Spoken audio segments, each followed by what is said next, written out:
Joseba Sarraendia poeta gazteak aberria hautatu egiten dela diosku bere poemetan, eta egia da.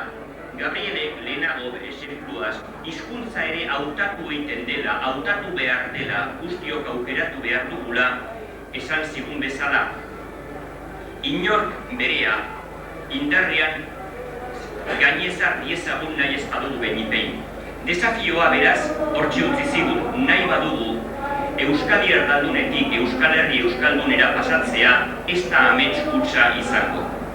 Eta literatur hizkuntzari ukitu diodanezkero, bigarren puntura pasatuko naiz, hau da, Arestik Euskararen batasunean izan duen garrantzia azpimarratzera.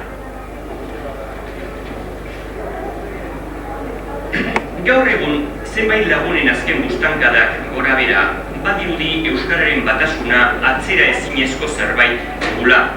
Baina batzuk ez dakite edo ez dute gogoratu nahi, hobeto esan, gure herriak hain premiazko duen hizkuntz batasuna lortzeko Gabriel Arestiri zenbat zor zaion.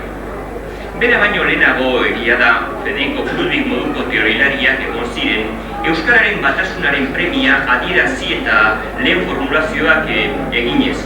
Arestik baina, beste teorian esaten zutena bere lumaz eginetaratu zuen. Euskara batu hori ametsetako lukainka SS baizik eta literaturarako tresna ezin egoki eta beratsagoa gerta zitekeela frogatuz. Ene ustez, Euskara batuaren literatur konsagrazioa bi idazleri zor zaie bereziki. Prosan, zer esanik ez Txiardegiri, eta poesian Arestiri. Biok, esan dezadan bidenabar, Euskaldun kaletarrak, Donostiakoa bata eta Bilbotarra bestea. Eta biak, gainera, Euskaraz ikasitakoak. Berau, beren lehen hizkuntza izan ezarren, pentsamentu eta literatur zereginetarako mintzaira nagusitzat hautatuz. Idazle biok, akademiak batasunaren egitekoa bere gain hartu nahi izan ez zuen garaian 1974 urtean beste lagun batzurekin, beste idazle batzurekin batera, Baionan batasunerako lehen neurri eta erabakiak hartu zituzten eta haren ondoren Txilardegi eta Ludwig beren abertzaletasunaren gatik atzerriaturik zeudenean Aresti izan zen Euskaltzaindiari batasunari buruzko batzarre bat antolatzea proposatu ziona. Ideia horri esker, Arantzazuko 1978 kongresua eginez, zeinetan batasunerako lehen urrats ofizialak jarri baitziren. Bertan, eragile aritziaz gainera, Arestik batasunaren kutxa izeneko hiztegia moldatzen saiatu zen, lan horretarako ni neu lankidetzat harturik, eta Euskaltzaindiaren aditz batzordean partaide suharrenetako bat izan genuen bera, aditz laguntzaile eta sintetikoak batzeko lan eskerga eginez. Gogoratu nahi nuke, eta guztiz ere, behintzat Arestik, beste mundu bat dugu orain eta zera, bai mende honetako euskal literaturagatik eta bai gure hizkuntza batzeko hainbeste ahalegin egin zituen persona hori euskaltzain laguntzaile kutxa izan zela. Ez zela inoiz aukeratua izan euskaltzain osotzat. Gaur ere beraren beste kidea prosan izugarrizko ahaleginak eta merituak eta orain doktorego eder bat atera duena euskaltzain osoa ere izten bezala. Literatura euskarak horrez gainera beste zorra handia dauka Arestirekin. Bere izan zen lehenagoko garbizale itsuek arguiatzen eta konderatzen zuten herri eta kultur lexiko aberatza literaturarako berreskuratzen gehienik ahalegindu zirenetakoa, herri euskara mintzatua eta liburuetako euskera garbisa beren arteko amildegi hura apurtzen saiatuz. Gaur oso normaltzat hartzen dugu hau, baina halako ahaleginak egiteagatik sasoi hartan Arestik utariko inor bere gainean ikusi nahi ez dituzken makiladak hartu behar izan zituen. Arestik gizonki hautsi nahi izan zuen gure herriak aspaldidanik pairatzen zuen purismo zama astuna, praktikan ulertezintasuna eta literatur hipokrita hutsak izatera gindera matzana.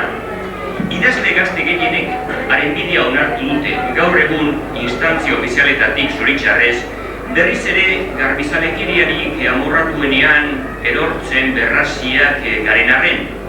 Euskal Gobernuaren aldizkari ofiziala Diodanaren ispilu garbiena izanik.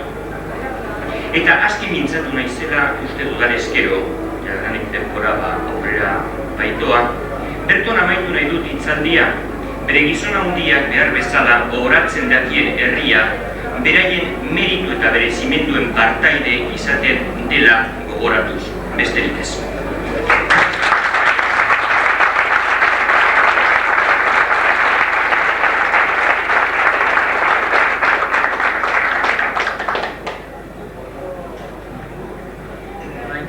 Orain, Bele de Mendizabal, Eusko Jaurlaritzatik kultur saileko dana hartuko du bere hitza.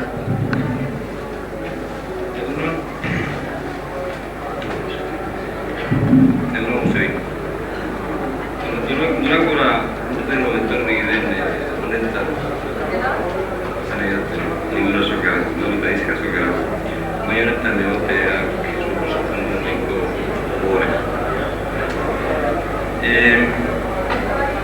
Liburuan ere iritziz eta ni mundu horretan naturala uste dut baina liburu gintzen momentu honetan eta unarte liburua eta diska kultur garragailuak edo behikuloak direla garri bezala eta nire aldetik bakarrikan itzegin behar dudan eskero bezi baita Eusko Jaurlaritzaren aldetik zango dut garbi dugula liburua eta diska direla euskal kultura egin izateko dugun biderik zuzenetako. Horrendik joan astean, larun batean hain zuzen ere, Paben izandako jardunaldi batzuetan, hitz egin behar izan duen Eusko Jaurlaritzak daraman liburu politikari buruz. Eta garbi utzi nahi izan duen Eusko Jaurlaritzak liburuan ikusten duela lehen esan dudana euskal kultura egin izateko biderik honetakoa edo zuzenenetakoa eta liburua eta diska apoiatzeko lantzeko prest dagoela nahitan nahi ez sektore eta lortzea. Nik zango nioke zeberdi eskerrak ez dugula beti egiten Eusko Jaurlaritzaren aldizkari ofizial bezala, zik beste hizkuntza edo euskera bat ere erabiltzen dugula eta badakigula erabiltzen. Eta ez zuzen ere gure sailetik behinepen hoixe dan kuntzatu nahi duguna. Euskara aberatz bat pilatu nahi dugu, euskara txegin herri bat, euskara erraza baina eskua eta horretan diatu eta uste dut bide horretik kanpan eskero zozer lortu daitekela. Eta azkenik, ez nire esortorion nahi zitean, bakarrik esan dut garbi dugula, euskal kulturari eutsi behar dugula eta behar dugula. Arrazoi bategatik, guk ez badugu egiten, ez bai du inork egin, eta beste egin.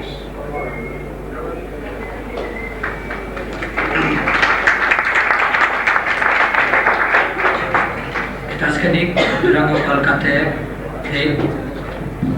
Amazortzigarren Durangoko liburu eta diska azokari irekiko du.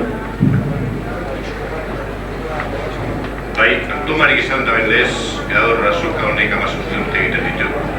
Lautea lortu du gaur, baina una entzeko jaiotz bat emoniniako gaur 18 urte. Gaur edo 18 urte. Eno esaten izenak eta nortzuk jaiotza emonentzien nortzuk izan ziren harimien batzuk azten mobiazaz, baina Gerediaren Durangoko taldea izen zan, eta hor bat jarraitzu du. Eta arek, harimia izaten, baita neska eta mutil gazte askok landu ziren uneri jaiotza emoteko, ez da dakit bini, liburuak erakutzi saldu eta abar. eta gaztiak ziren bai, askok eta asko. Holan jarraitzu dau, da holan heldu da ni sendotzen, 18 urtera. Garri Gareztik egiten hauen, horbertzo batzutan, da hemen behaitxatu da, esaten da nire aitaren etxea defenditu dut. Orduen beste denbora batzu ziren, Euskera eta kultura euskera zuluetatik satorralez,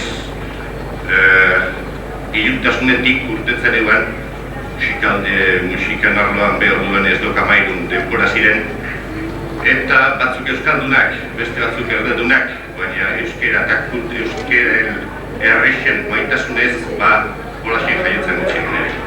Orduen, eskubarik, Gabriel Gareztik esaten den bezala, besobarik, bularbarik, neure animarekin, ari baita, baina nire aitaren etxea iraunen zutik.